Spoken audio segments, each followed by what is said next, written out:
Bonjour à tous, donc aujourd'hui on fait une nouvelle vidéo avec Florence Blémont. C'est un vrai plaisir de recommencer cette session. On a eu la vidéo avec Brahim, j'espère qu'elle vous a plu. Bonjour Florence. Bonjour Abraham.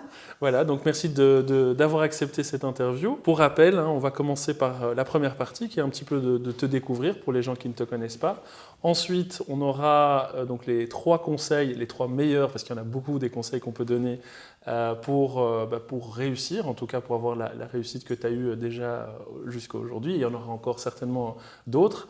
Et alors, les écueils auxquels il faut faire attention, et disons que rétrospectivement, tu as certainement, comme tout le monde, commis certaines erreurs. Quels sont les conseils que tu peux donner à ceux qui y seraient confrontés?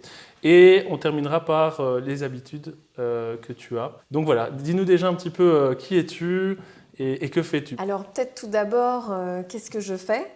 Donc je suis CEO de la WoWo Community. Alors la WoWo Community, c'est quoi? C'est un cercle de développement pour femmes. C'est vraiment, on pourrait dire, un growing circle. Parce qu'on a un peu questionné nos membres et on s'est rendu compte que c'était pas un cercle d'affaires comme les autres. Pas du tout. Si vous savez ce que c'est un cercle d'affaires, ça ne ressemble absolument pas du tout à ça. Donc on l'a défini par un cercle de développement pour femmes. Growing Circle. Et qu'est-ce qui caractérise le Growing Circle? Mais c'est vraiment qu'en fait, les femmes veulent passer au cap supérieur chez nous. Et surtout qu'ensemble, les hommes et les femmes, les particuliers et les entreprises, on va travailler à l'épanouissement des femmes sur 3 piliers, personnel, professionnel et spirituel. C'est ce qui caractérise notre cercle. Et les 3 piliers sont importants parce qu'en fait, je vais te l'expliquer Abraham, c'est que suite à mon parcours et mon histoire de vie, j'ai pu remarquer aussi que les femmes particulièrement avaient des barrières spécifiques à l'entrepreneuriat, mais aussi au déploiement de leur puissance et de leur talent dans leur vie personnelle, professionnelle et spirituelle. Très bien. Bon, alors commençons donc par ton parcours. Donc il faut d'abord que je te prévienne et que je vous prévienne, c'est que pour moi l'enfance c'est vraiment la pire période de ma vie. Donc j'adore mes parents, je les aime plus que tout et je pense que c'est ce qui fait aussi que je suis qui je suis aujourd'hui.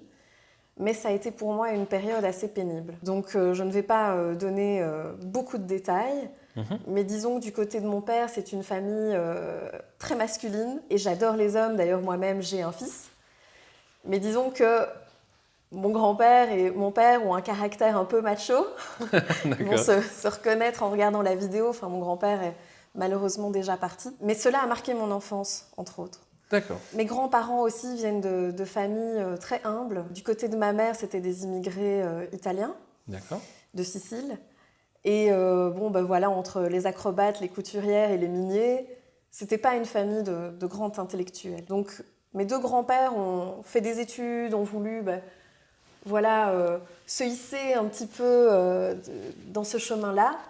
Mais c'est vrai que je ne suis pas née avec une cuillère en argent dans la bouche et mon enfance et mon adolescence n'ont pas été faciles pour moi. Aussi, une chose qui m'a beaucoup marquée, c'est que mon père est aussi entrepreneur et mon père a fait beaucoup de faillites quand j'étais jeune. Il était entrepreneur dans quel secteur? Alors, franchement, je l'admire beaucoup pour ça, c'est qu'il a dû se réorienter quand il a eu 50 ans.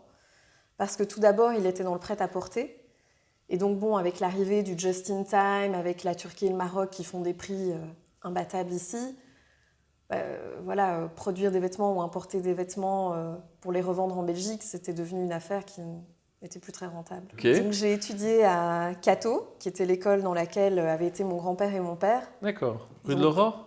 Voilà, rue de l'Aurore, et puis rue Ernest Allard, dans le centre-ville. Et donc pour te montrer aussi un petit peu que je suivais une lignée d'hommes en fait. D'accord, pourquoi lignée d'hommes? Parce que mon grand-père et mon père avaient été dans cette école. D'accord, mais il y avait des filles dans ces écoles? Oui, elle était devenue mixte, mais à la base c'était une école de garçons. D'accord, j'avais jamais pensé à cet aspect de l'école Cato. Et mon grand-père me disait souvent quand j'étais petite que j'étais un petit peu trop directive pour une fille. Tu l'es toujours? Je le suis, mais je pense que ça fait de moi une bonne chef d'entreprise. Ok. Il y a une personnalité que j'aime beaucoup, qui est un rôle modèle pour les femmes, c'est Sheryl Sandberg, qui est la COO de Facebook, et qui dit je voudrais qu'on arrête de dire aux petites filles qu'elles sont trop directives, en anglais too bossy, parce que justement, au contraire, elles développent en elles des caractères de leadership, et c'est super bon. On ne dira jamais à un petit garçon « Ah, t'es trop directif ». On va lui dire « Ah, c'est bien, te laisse pas faire, tu mènes la danse, tu vas diriger une équipe, t'es un leader ». Tandis qu'à une petite fille, on va lui dire, comme me disait mon grand-père, si tu veux avoir un mari et des enfants, il va falloir être un petit peu plus docile, Florence, dire un petit peu moins ce que tu penses et aller un peu plus dans le sens du poil. Et puis alors, mon grand-père était chirurgien, un chirurgien très réputé, c'était vraiment sa vocation. Et un jour, je l'avais accompagné en salle d'op et en sortant de là, j'avais dit « je veux être chirurgienne ».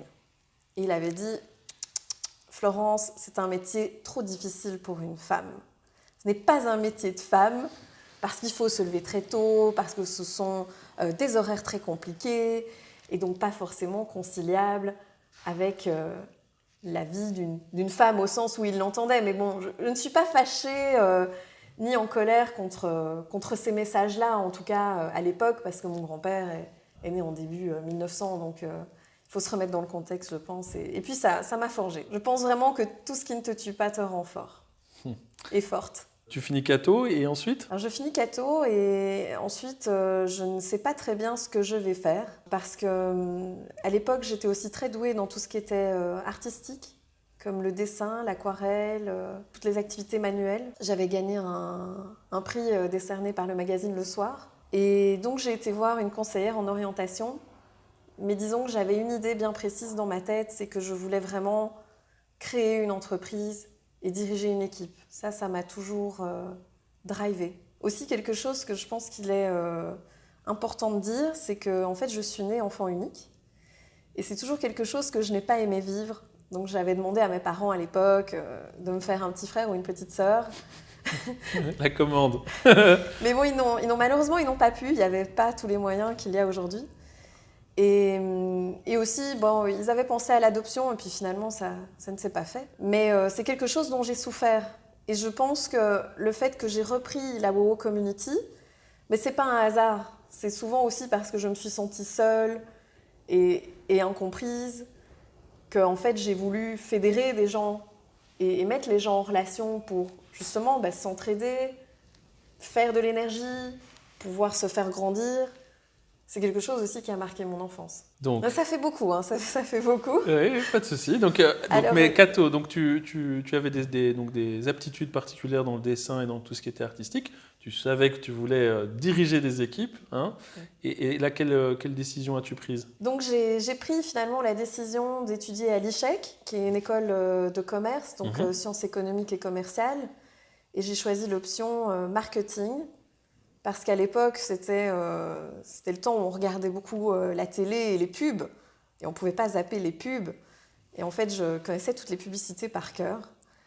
Et analyser les messages publicitaires, c'est quelque chose qui m'intéressait beaucoup. C'était aussi le début, dans les années fin 90, début 2000, du buzz marketing, donc du marketing de rue.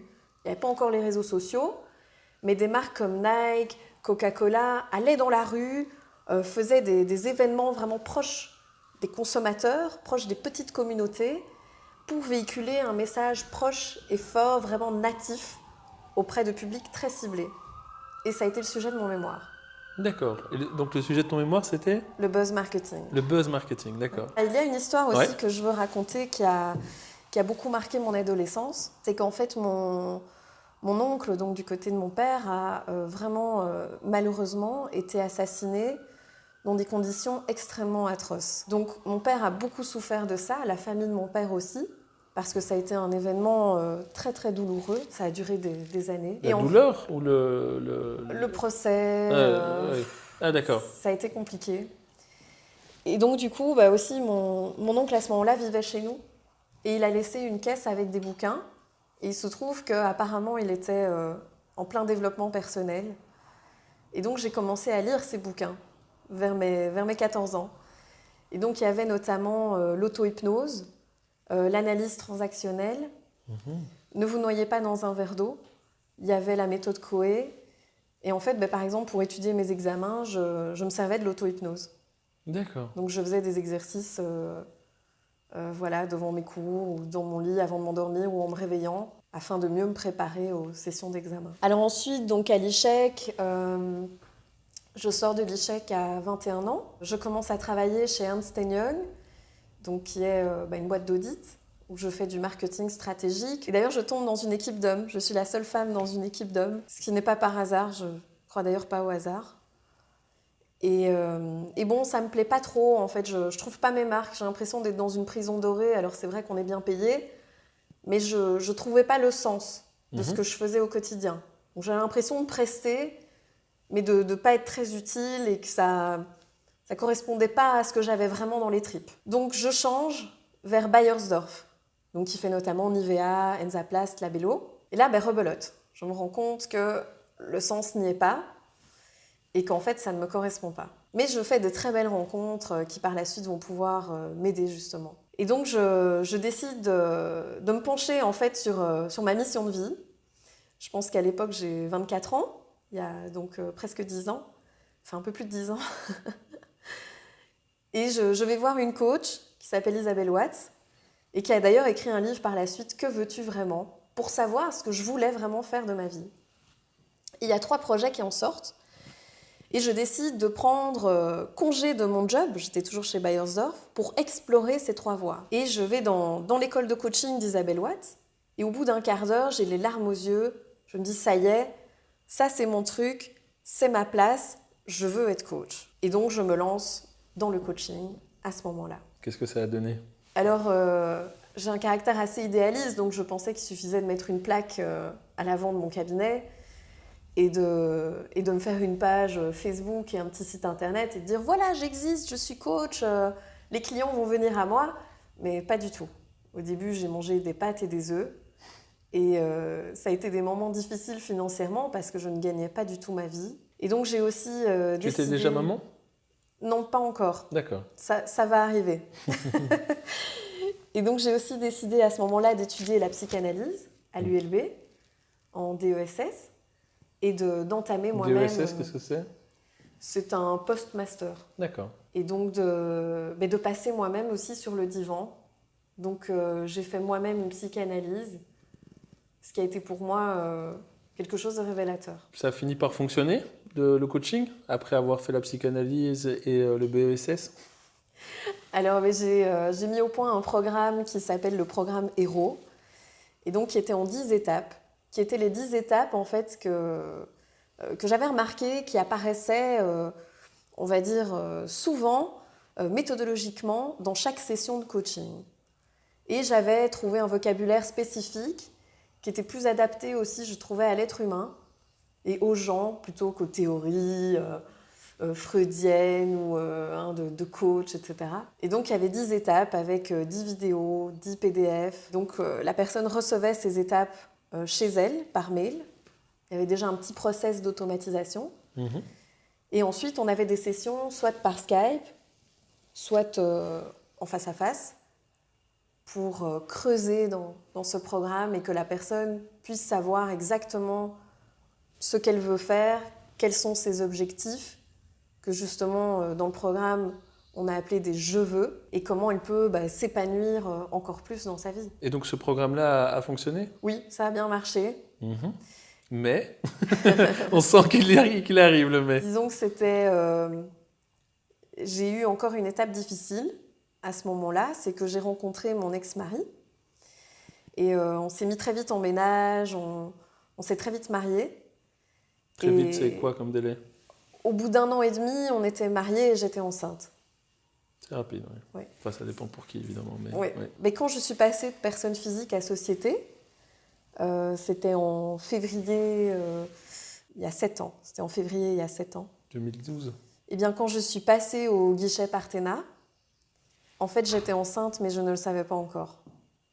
Donc, je suis passée de personne physique à société en étant enceinte. Et à ce moment-là, le coaching fonctionnait. C'était pas encore l'essor que j'ai pu connaître aujourd'hui avec WoWo Community. Mais ça... La sauce C'était prenait. Pas incroyable, mais voilà, j'avais un petit revenu. Et puis, on était à 2, vu que j'étais mariée. Mon ex-mari, à l'époque, gagnait bien sa vie. Donc, on a acheté une maison.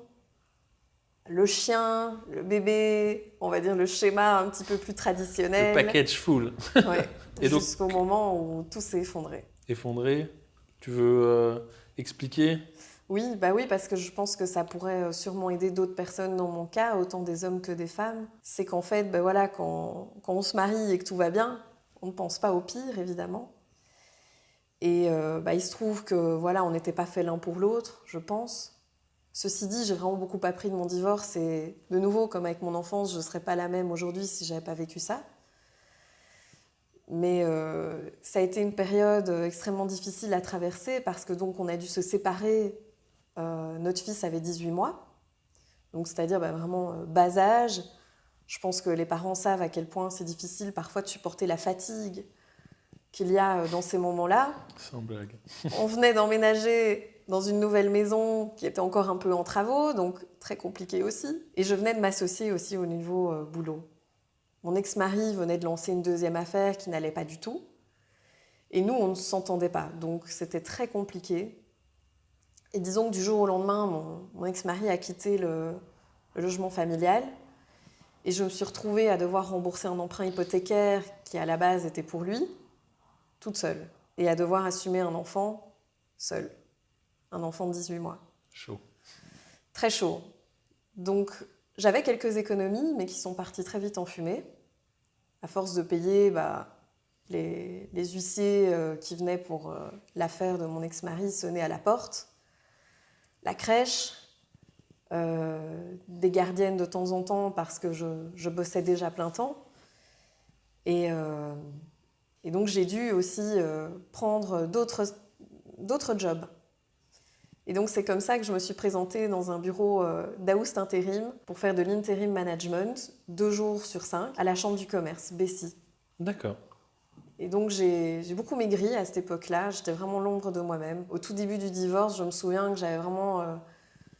je me disais, mais ma vie est fichue, plus personne voudra de moi.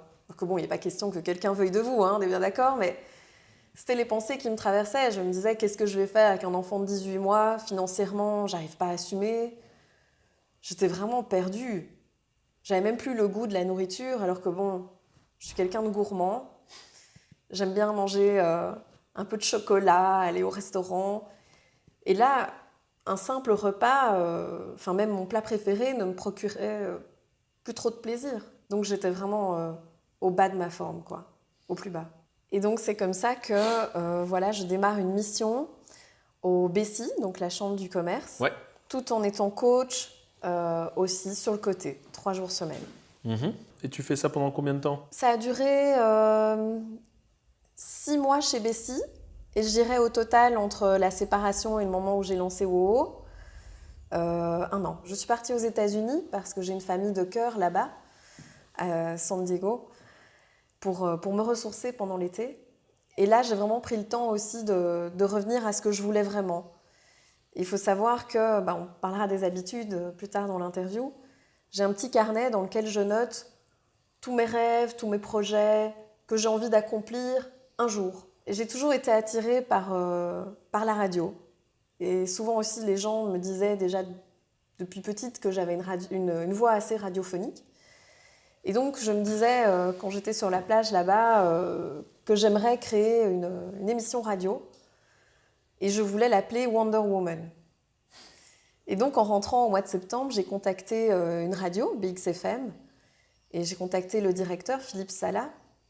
Et je lui ai demandé, est-ce que je pourrais faire une émission radio pour les femmes qui ont envie de s'épanouir dans tous les domaines de leur vie, et je l'appellerais Wonder Woman. Et alors il m'a dit, oui, mais tu sais Florence, je me souviendrai toujours de ce qu'il m'a dit. Il m'a dit, tu sais Florence, c'est pas avec une émission radio que tu vas changer la face du monde. Et moi ça, il suffit de me dire ça pour que je m'accroche encore plus.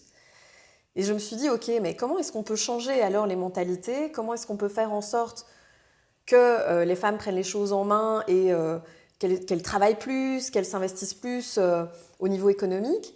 Eh bien, je me suis dit, il faut faire plus qu'une émission radio, il a raison. Et donc, je suis rentrée chez moi, j'ai regardé sur les réseaux sociaux et j'ai vu qu'il y avait déjà d'autres choses qui s'appelaient Wonder Woman, dont une petite communauté de femmes qui existait sur Facebook. Il y avait une 30aine de membres, mais il y avait déjà un logo, un petit site internet. Et sur la couverture, la photo de couverture, il était mis « The End », la fin. Et j'ai scrollé dans la page et j'ai vu que les membres en fait étaient tristes de la fin de ce réseau. Et donc il était dit, mais pourquoi ça termine? On a passé de bonnes aventures, c'était super, il y avait une ambiance incroyable dans ce réseau. Et là, en fait, je me suis dit, c'est ma chance. Ce truc, c'est pour moi, il faut que je le récupère. Il faut que je le sauve de sa mort, quoi. Et donc j'ai appelé l'ancienne présidente de WoW Community. Dès le lendemain matin, je pense à 9h06 pour pas faire trop 9h. Et elle m'a dit non, mais WoW Community, c'est fini. Plusieurs femmes ont voulu le reprendre. Et non, c'est non, j'y tiens trop, les valeurs sont vraiment importantes pour moi.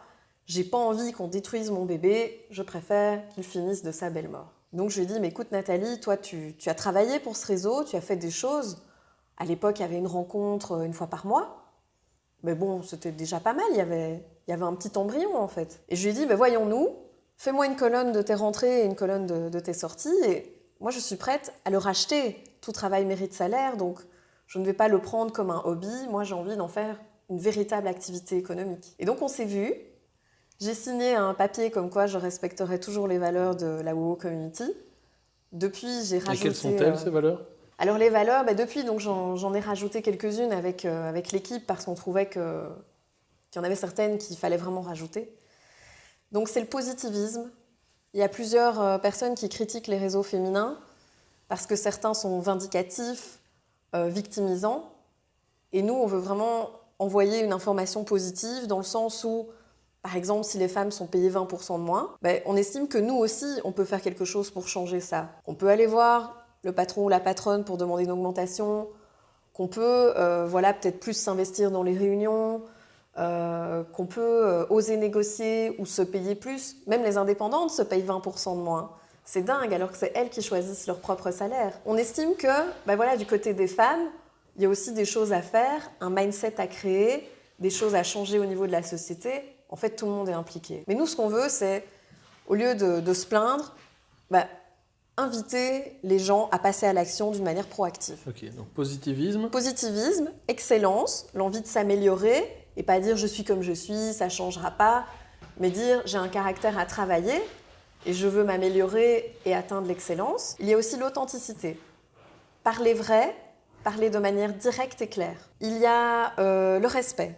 Tout le monde se tutoie et tout le monde se respecte. C'est-à-dire que autant on a des CMO, des CEO, des femmes qui ont déjà une belle équipe avec plusieurs employés, mais on a aussi des femmes qui sont indépendantes complémentaires ou qui ont un projet à peine construit, qui sont employées, peu importe. On est toutes en fait égales et on peut toutes s'apporter des choses les unes les autres. Et la dernière, c'est la collaboration. Donc le fait qu'on puisse s'aider les unes les autres et les uns les autres pour se faire grandir, collaborer, échanger. Et donc, tu rachètes donc ce Wonderful Woman. Et donc là, c'était il y a quoi? Il y a combien de temps? Il y a 5 ans, si je compte bien? C'était il y a 3 ans et demi. 3 ans et demi, d'accord. Ok, 3 ans et demi. Et de là? Donc je rachète au mois de décembre 2015 et je prends 1 mois et demi pour préparer le relancement, qui s'est fait le 14 janvier 2016, où justement, grâce à Bessie, j'ai une salle, j'ai un catering, et le premier événement, nous accueillons 110 femmes. Donc, c'était un bon début. Le premier mois, nous avons pu être rentables tout de suite, et ça a grandi. Ça a grandi jusqu'à aujourd'hui, où nous sommes dans 4 régions, Brabant Wallon, Liège, Hainaut, Bruxelles, avec le souhait d'ouvrir d'autres antennes, évidemment. Nous avons à peu près 500 membres. Nous venons d'installer un CRM, donc je ne sais pas encore exactement combien, ça arrivera. Et un peu plus d'un événement par semaine, avec plusieurs sortes d'événements. C'est toute région confondue ou par région? Un événement par semaine? Un événement par semaine, c'est toute région confondue. D'accord. Ouais. Donc la possibilité d'aller voir les membres dans une autre région, c'est aussi l'occasion d'aller voir une nouvelle ville. Ça va être sympathique. Donc elles ont accès à toutes les antennes, à tout le réseau. Il y a un groupe privé sur Facebook qui s'entraide et qui pose des questions.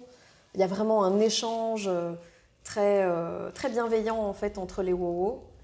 Et elles ont une manière de vivre qui leur est particulière.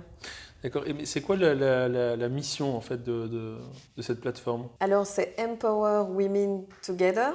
Mhm. Donc, empowerer, amener les femmes à être autonomes ensemble. Et donc, via 4 moyens. Donc, c'est-à-dire l'inspiration, vu qu'en tant que femme, on manque de rôle modèle. Donc, mettre des rôles modèles féminins et masculins, bien sûr, sur scène, mais souvent, le féminin fait défaut. Les rendre visibles au travers des médias. D'accord. Donc, on a 15 canaux de communication, mais on a aussi des partenariats avec d'autres médias. Le coaching et le mentoring, donc c'est-à-dire apprendre via des formations, via des mentors et des coachs, et partager. Super, donc 500 membres, c'est pas mal, et tout ça en 3 ans et demi. Bon, ça c'est pour ce qui est fait. Et c'est quoi le programme pour demain? Donc pour demain, engager une team manager.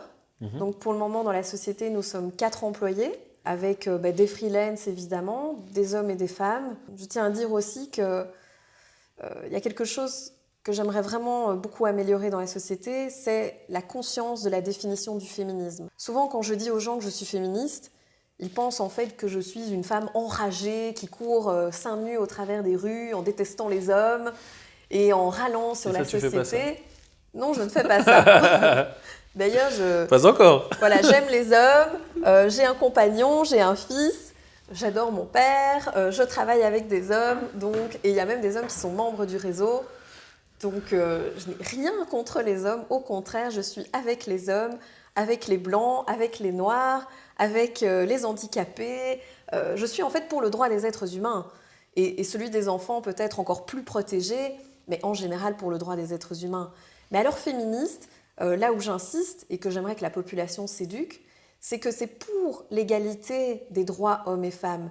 Et malgré que nous soyons en Belgique, qui est déjà un pays quand même bien avancé et bien éduqué, il y a quand même du retard et il y a quand même un gap entre les hommes et les femmes. Donc il y a encore du chemin à faire, donc il ne faut même pas imaginer dans certains pays où est-ce qu'on en est. Et donc, être féministe, c'est être pour le droit des femmes, tout simplement. Donc quand les gens me disent « je ne suis pas féministe », je dis donc « tu n'es pas pour le droit des femmes ». « Ah si, les femmes doivent avoir les mêmes droits ». Je dis donc « tu es féministe ». Ah non. Je dis si tu es pour le droit des femmes, tu es féministe, comme tu es humaniste, comme tu es pour le droit que les noirs aient les mêmes droits que les blancs, que les homos aient les mêmes droits que les hétéros. Donc je trouve que ça devrait être peut-être un peu plus éclairci.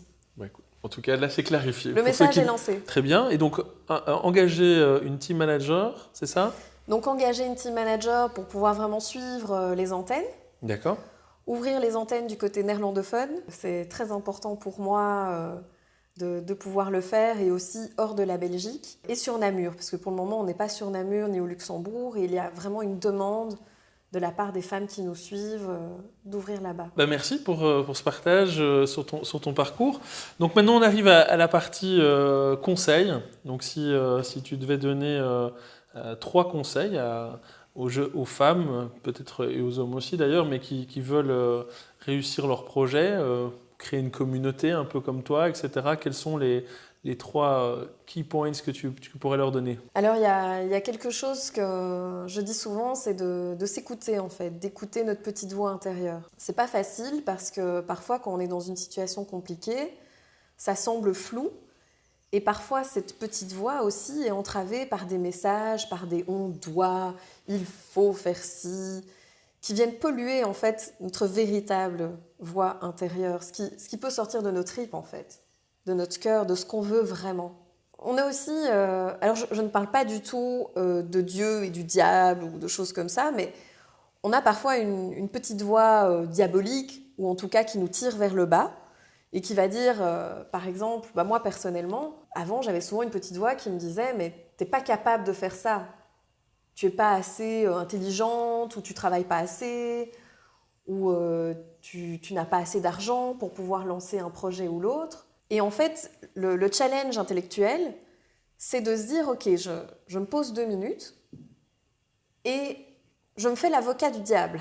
Donc cette petite voix méchante, on va dire malveillante, dit que je ne suis pas capable, que je n'ai pas droit au bonheur, que je n'ai pas le droit de réaliser mes projets, par exemple. Eh bien, le challenge intellectuel va être de se dire « comment je peux penser différemment ? Est-ce que c'est vraiment vrai ? Est-ce que d'autres l'ont fait ?» Et de prendre exemple sur des rôles modèles, et aussi parfois de leur poser la question « est-ce que tu as eu des doutes ? est-ce que tu as voulu laisser tomber ? Il y a parfois des femmes qui s'adressent à moi en disant « Oui, moi j'ai un rêve et tout, mais ça me paraît irréaliste. J'ai pas de fonds pour le démarrer. J'ai pas envie d'être une mauvaise mère et de délaisser ma famille.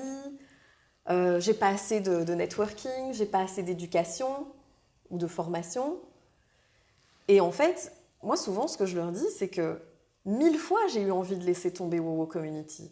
Mais j'ai pris le dessus en me disant « Bon, maintenant Florence, si tu penses ça, c'est que tu es fatiguée, c'est que tu viens de vivre un échec. Alors tu es humaine, c'est normal. Prends un peu de temps, une bonne nuit de sommeil, reprends ta routine positive, j'ai une routine matinale, on le verra ensemble, et inspire-toi, fais le plein d'énergie positive et on redémarre. » Ok, donc écouter sa voix intérieure, ça c'est Écouter sa voix intérieure, oui. premier point. Et pouvoir faire le contre-pied si on est dans ces moments négatifs, dans cette voie négative. C'est-à-dire le contre-pied. Mais se dire que c'est qu'une passade, en fait, que c'est qu'un moment où on a cette petite voix qui devient négative et penser plutôt vers le positif. Ok, d'accord. C'est pas facile, mais c'est possible. Très bien. Il faut noter, en fait, tout ce que vous vous dites dans les moments positifs et reprendre ce petit carnet dans les moments négatifs et regarder les phrases qu'on a mis lorsqu'on était positive. Ok, premier conseil donc. Deuxième conseil ? Deuxième conseil, c'est de ne jamais laisser tomber, mais toujours d'adapter. Et c'est pour ça que l'excellence fait partie des valeurs WoWo. Comme je le dis, souvent on s'imagine un plan, on va du point A au point B, mais dans la réalité, on va faire ça, puis on va faire un petit détour, on va passer par Z, on va revenir pour arriver au B. Moi par exemple, à un moment donné, il y a presque un an, j'ai perdu toute mon équipe. Du jour au lendemain, j'ai perdu toute mon équipe à cause d'une de mes erreurs. Et j'étais vraiment, de nouveau, c'était un bas, je me suis sentie très coupable. Je me suis dit, mais qu'est-ce que j'ai fait, bon sang, pour que tout le monde me laisse tomber ? Alors que WoWo, elle est bien, le chiffre d'affaires, elle est bien. Mais moi, en tant que leader, je n'avais pas su retenir mes ressources. Et les gens dans une équipe, c'est ce qu'il y a de plus important parce que vous ne pouvez pas tout faire toute seule. Donc il faut de l'aide. Et ça, c'est un autre conseil, c'est justement de demander de l'aide. J'ai cette croyance forte que les gens aiment aider. Il y a beaucoup de gens qui vont aimer votre projet, comme il y a beaucoup de gens qui ont adoré le projet WoWo et qui m'aident au quotidien ou qui aident l'équipe. J'ai plus ou moins 6 mentors. Je sais que ce sont des gens de confiance, des hommes et des femmes. Comme par exemple, justement, mon ex-manager de Bayersdorf, avec laquelle j'avais travaillé à l'époque, et mon ex-manager de Ernst & Young aussi. Et donc, je peux les appeler quand je veux et leur demander conseil, leur expliquer très rapidement la situation. Et alors, chacun me dit ce qu'il ferait à ma place, en fait, et me donne quelques conseils ou regarde mes chiffres, se penche sur mon plan financier. Et donc, trouver des gens qui vont être amoureux de votre projet et qui ont envie de vous aider, et surtout, oser leur demander de l'aide, je pense que c'est primordial. Ok, merci. Et donc, les trois choses sur lesquelles il faut être attentif pour éviter, enfin en tout cas si tu as sûrement, j'imagine, fait des erreurs, notamment celle d'avoir perdu toute ton équipe, quels sont les 3 conseils que tu peux donner à ceux qui entreprennent ? Mais donc encore un conseil, c'est entretenir son réseau. Donc comme je le disais, seul on va vite, mais ensemble on va loin, on va plus profondément. Il y a toujours plus dans 2 têtes que dans une. Donc imaginez dans 1000 têtes. Et donc en fait, moi j'ai un fichier Excel, parce que je ne suis pas très douée à la base dans le réseau. Je ne suis pas très physionomiste non plus. Donc c'est pas de bol pour moi à ce niveau-là, mais ça se travaille. Et donc j'ai un fichier Excel que j'appelle le 5-50-100, et donc dans lequel j'ai noté mes 100 relations, en fait, que je ne veux absolument pas oublier. Et donc ce sont 100 personnes que j'apprécie, avec lesquelles je m'entends bien, pas forcément des gens importants ou renommés ou successful, mais en fait des gens que j'apprécie et desquels j'aime m'entourer. Et donc je les ai notés dans ce fichier, et de temps en temps je regarde ce fichier et je me dis « Ah tiens, j'ai oublié d'appeler Pierre Herman. Ah tiens, Nathalie Herdmanis, ça fait longtemps que j'ai plus de nouvelles. Ah, et Claudia Loma, comment est-ce qu'elle va ?» Et donc je prends des nouvelles, je souhaite les anniversaires, je me souviens, tiens, la personne a changé de fonction, il serait bon que je prenne de ses nouvelles. Et souvent, ça débouche sur un partage, sur une aide dans un sens comme dans l'autre. Mais c'est comme un jardin en fait qu'il faut entretenir. enlever les mauvaises herbes, tailler un petit peu les rosiers. Et donc, c'est un fichier que j'ai appelé le 5-50-100. Le premier, c'était écouter sa petite voix intérieure. Le deuxième, c'était n'abandonner jamais. N'ayez pas peur de demander de l'aide. Et puis, on a le fichier 50. 5-50-100. 5-50-100, d'entretenir son réseau et ses relations. Le dernier conseil, oui. C'est de travailler sa gestion du temps. Parce qu'en fait, quand je me suis retrouvée maman solo, alors j'ai la chance d'avoir une maman justement qui peut aller récupérer mon fils le mercredi à l'école. On peut d'ailleurs en parler. Mais la gestion du temps, quand vous voulez vous développer dans les domaines de votre vie, comme le professionnel ou le spirituel, le temps, c'est un vrai challenge. Et en plus, si vous avez une mauvaise gestion de votre temps, ça va influer sur vos émotions. Donc ça veut dire que ça va vous rendre nerveuse, stressée. Alors bon, ça peut être positif pour s'améliorer, justement. Mais donc la gestion du temps, et les leaders et leaders que j'ai interviewés m'ont toujours dit, c'est une gestion du temps quasi militaire. En fait, simplement déjà commencer par se donner un score. À combien je suis aujourd'hui ? En gestion du temps. En gestion du temps. Et aujourd'hui, tu es à combien dans ta gestion du temps ? Aujourd'hui, je me suis fort améliorée parce que la première fois que je l'ai fait, c'était en 2006. Ouais. Et j'étais à 5 sur 10, 4,5. Ok. Et aujourd'hui, je dirais que je suis à 9. Ouh. Ouais. Ok. Mais je peux encore m'améliorer, évidemment, et je m'améliore chaque jour. Très bien. Donc là, c'était les conseils à faire. Et maintenant, on va prendre les... Donc finalement, on est passé de 3 à 5. Mais donc alors, quelles sont les choses où tu dis vraiment, faites attention sur ces points-là, je l'ai fait, et à refaire, je ne referai pas. Donc, quels sont ces 3 points de vigilance ? J'ai un caractère assez impatient. Donc, j'ai toujours eu cette soif de la vie qui fait aussi que je voulais avancer. Et avancer vite. J'ai souvent le sentiment de m'être sentie incomprise ou d'avoir vécu des injustices. Je pense qu'il y a d'autres personnes comme moi. Et peut-être que ça a attisé cette impatience chez moi. Parfois, dans l'impatience, j'ai pris de mauvaises décisions qui après m'ont coûté cher. Et je pense aujourd'hui que je réfléchis plutôt 2 fois qu'une. Même si je prends des décisions rapidement, il le faut quand on dirige une société, c'est indispensable. Mais en tout cas, je prends le temps maintenant aussi de faire un plan en mettant bien les étapes, step by step, du déploiement du projet. Et j'ai un exemple tout concret, c'est que là, on est en train de refaire le site internet de WoW Community avec l'équipe et notre web manager s'occupe très bien de ça. Et justement, on a encore eu cette discussion où je disais « Oui, moi je veux que ce soit fait pour le mois de septembre, vite, on fait le planning, on y va, plein pot. » Puis elle me disait « Oui, mais bon, en même temps, il faut peut-être mieux prendre un peu plus de temps pour être sûr que la charte graphique soit bien au point avant de lancer l'élaboration du site. » Et bon, je lui ai dit « Laetitia, tu sais bien que je suis une grande impatiente, mais voilà, je travaille sur moi, donc je lui ai dit « Oui, on va se repencher sur le planning et faire ça de manière réaliste. » Ne soyez pas trop impatient. Pas trop, non. Pas trop. Il faut pouvoir tempérer. Juste équilibre. Voilà, Okay. Il faut pouvoir tempérer. Premier point. Le second ? Ensuite, c'est le fait de déléguer.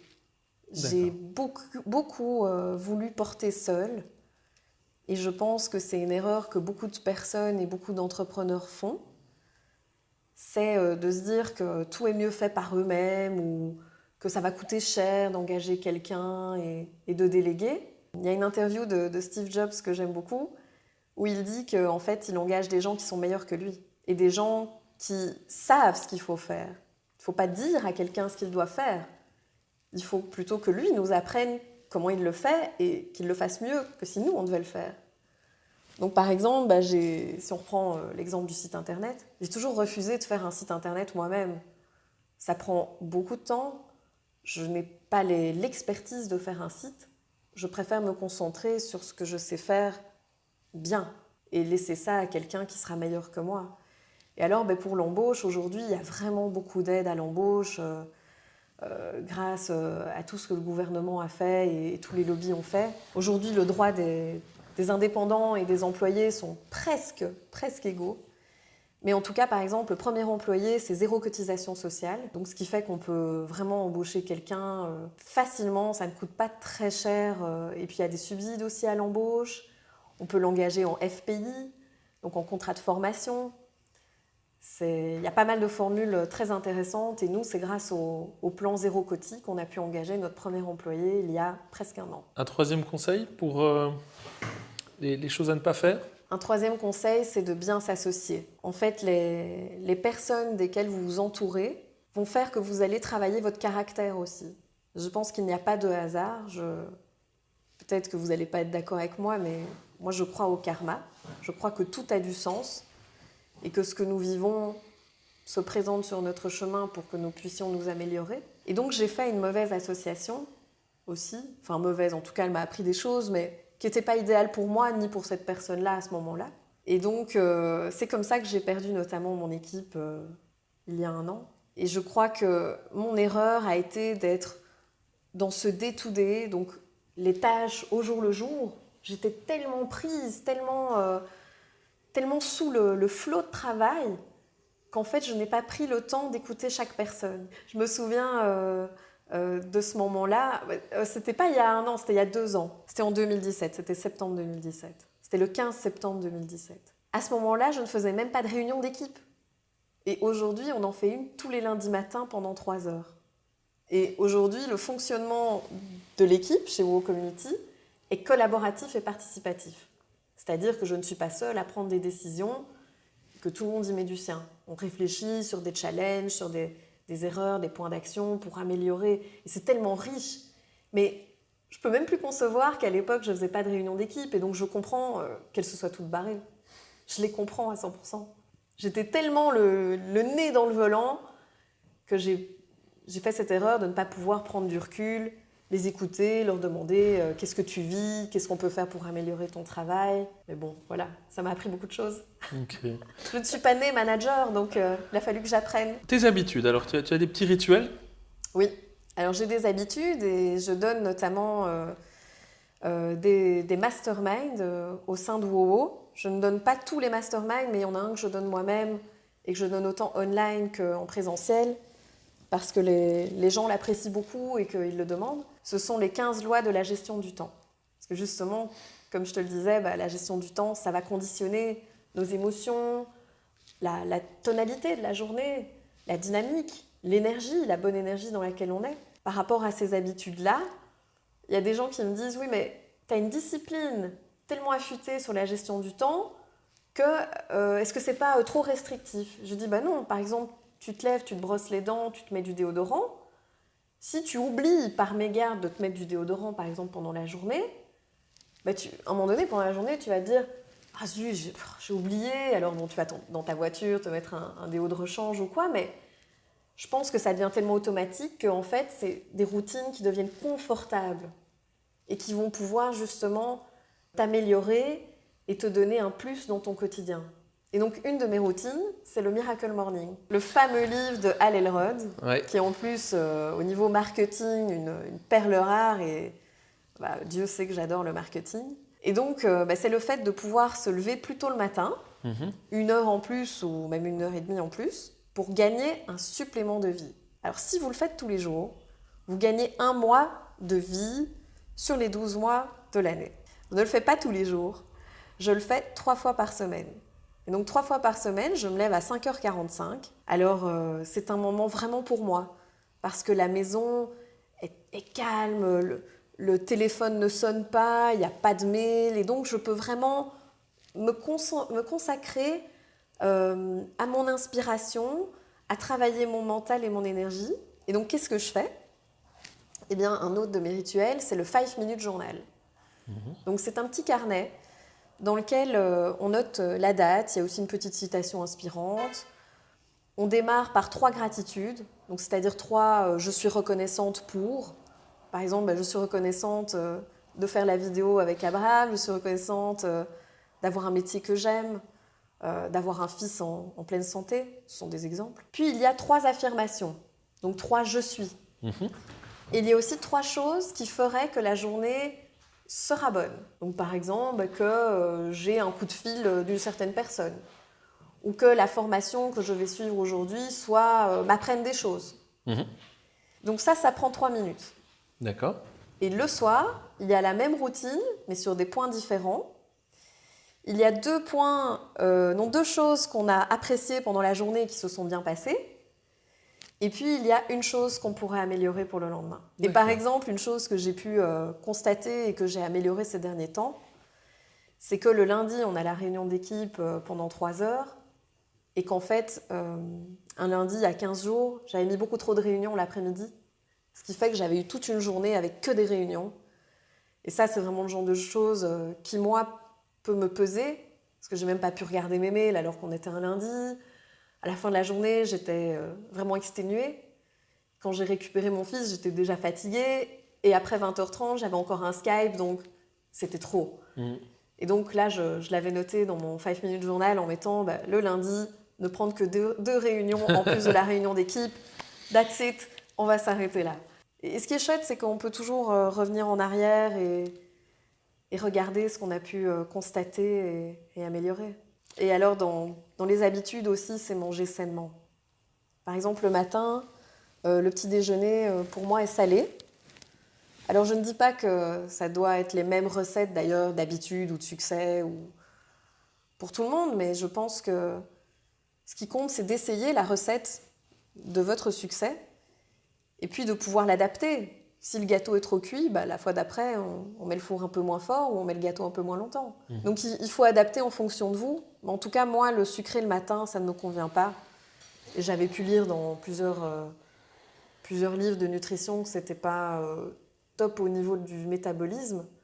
Donc je mange salé, le matin, je mange très sainement, des fruits, des légumes. Je bois du thé vert ou des tisanes, pas de thé noir, je n'aime pas le café. Je n'aime pas les sodas, je bois très très peu d'alcool et j'ai un sommeil profond et reposant. Ok. Bon, écoute, merci Florence pour ce partage. J'espère que ça vous a plu. Je remercie encore une fois Stéphania qui, au niveau technique, nous donne son aide. Merci Stéphania. Et également Dorothée Charles qui nous a accueillis dans ses bureaux. À bientôt. Et merci à toutes et à tous. À bientôt.